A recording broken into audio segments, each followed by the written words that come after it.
first crime prevention program we're going to look at is Canada's overall crime prevention. This is from article Evidence-Based Crime Prevention Conclusions and Directions for a Safer Society. So looking at it through approach 1, there was improvement in crime prevention. It was good at targeting youth, at-risk youth.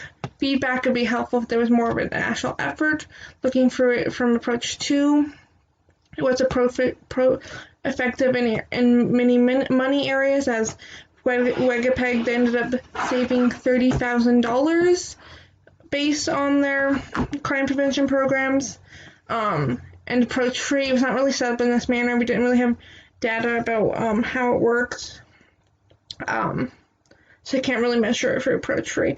Canada seems to have some great crime prevention programs, but as a nation, it's very separated. I believe if they start more programs to collect more information, it would be more helpful.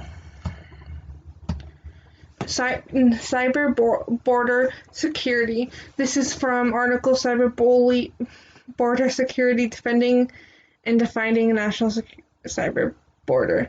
Approach 1, it was successful in deferring cybercrime. It was good at labeling international borders and adding international laws, as well as protecting information. Approach 3, it was helpful in decreasing certain types of cybercrime.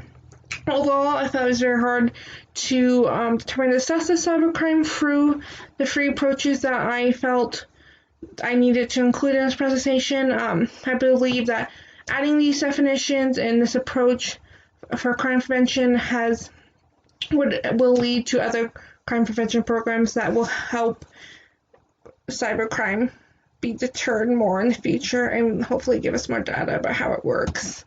Drug-related crimes programs. Now this is from an article called Evaluation of the Substance Abuse and Crime Prevention Act.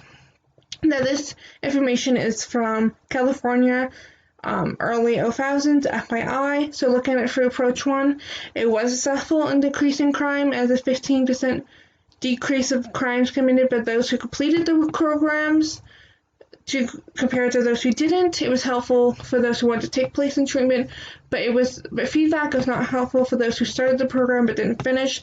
They actually had a higher recommitting crime percent than those who didn't take part in the program at all.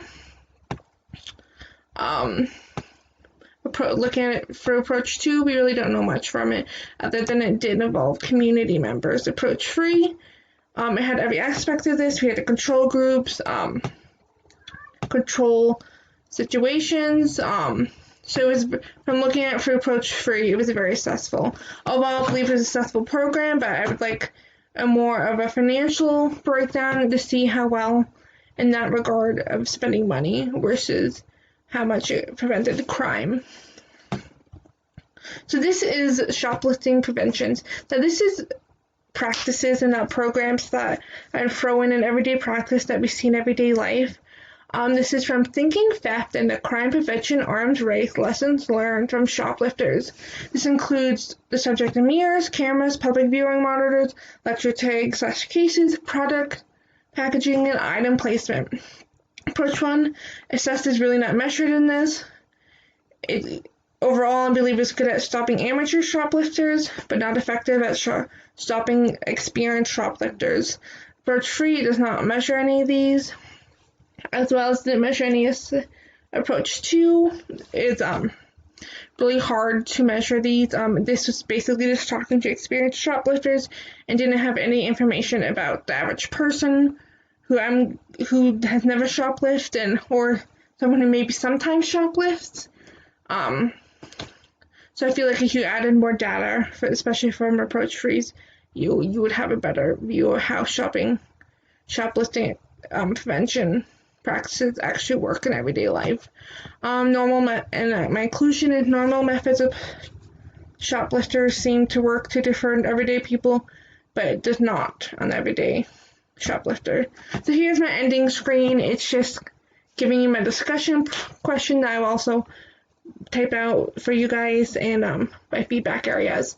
So don't worry about trying to pause on the screen or anything. Thank you so much for watching this and listening. I hope it was at least somewhat interesting for you. Thank you.